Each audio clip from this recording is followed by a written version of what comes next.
So ఇందాక నేను విజయవాడకు బయలుదేరినప్పుడు 1 చిరంజీవి గారికి ఫోన్ చేశాను. సార్ సినిమా రెడీ అయింది, అప్పుడు మీరు చూశారు, మళ్ళీ ఫైనల్ది చూడాలి అని. సో ఇంటికి పంపి రాజు చూస్తాను అన్నారు.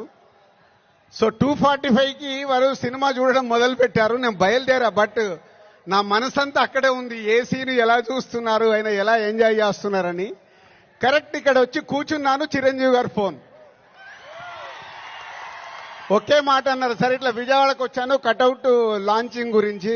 ఓ అక్కడ ఉన్నావైతే మన ఫ్యాన్స్కి చెప్పు, సంక్రాంతికి మామూలుగా మనం కొట్టట్లేదు,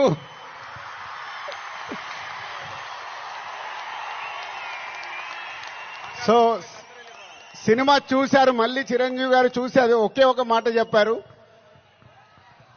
జనవరి 10 డెఫినెట్ గా మీరు మెగా పవర్ స్టార్ లో మెగాని చూస్తారు, పవర్ ని చూస్తారు. 4 సంవత్సరాల క్రితం శంకర్ గారు ఈ కథ చెప్పినప్పుడే, ఈ కథలో ఏముంది, RRR తర్వాత చరణ్తో సినిమా తీస్తే అభిమానులకు కానీ తెలుగు ప్రేక్షకులకు కానీ, అప్పుడు RRR అప్పుడు నేను ఇంకా పాన్ ఇండియాగా ఆలోచించలేదు, ముందు మన సినిమా ఏంటి అనేది ఆలోచించాను. ఆ రోజు కథ విన్నప్పుడు ఏదైతే 4 సంవత్సరాల క్రితం ఫీల్ అయ్యానో, చిరంజీవి గారు ఇప్పుడు ఇందాక ఒక్కొక్క సీన్ గురించి మాట్లాడుతుంటే ఆనందం వేసింది. ఎస్, రేపు మెగా పవర్ స్టార్ ని మీరు జనవరి 10 స్క్రీన్ మీద చూసినప్పుడు తన నట విశ్వరూపం చూస్తారు.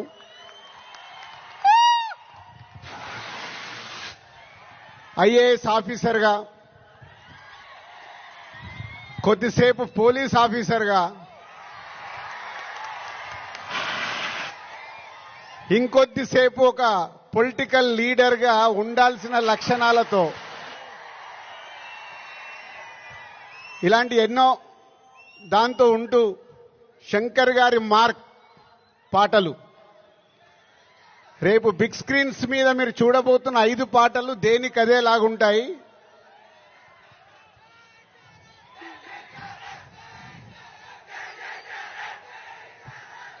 సరిపోలే, అక్కడికి వినిపించాలా.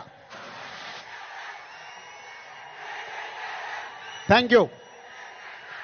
సో శంకర్ గారి పాటలు ఒక్కొక్క సాంగ్ ని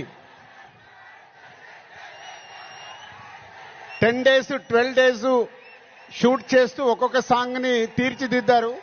రేపు అది మనకు స్క్రీన్ మీద ఏ సాంగ్ ఆ సాంగ్ అనే డిఫరెంట్ గా ఉంటూ అలరిస్తుంది.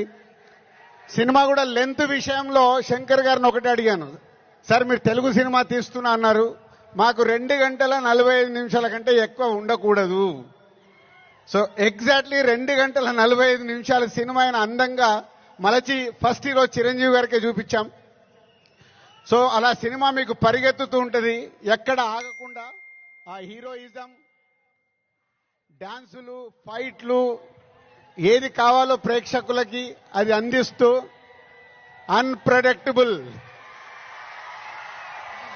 సో హీరో విలన్ సీన్స్ లో సూర్య గారితో జరిగే సీన్స్ కానీ డైలాగ్స్ కానీ రేపు మీకు థియేటర్లో దద్దరిల్లుతాయి. సో జనవరి 10 ముందు జనవరి 1 ట్రైలర్, కళ్యాణ్ గారు డేట్ ఇస్తే 4th or 5th ఆంధ్రప్రదేశ్లో ఒక మెగా ఈవెంట్, జనవరి 10తో సినిమా. సో న్యూ ఇయర్ కు మీరు రెడీగా అండి. సంక్రాంతి పండగ, ఈ పండగ మామూలుగా మనం చేసుకోకూడదు. సో ఒక రేంజ్ లో చేసుకుందాం. Thank you very much.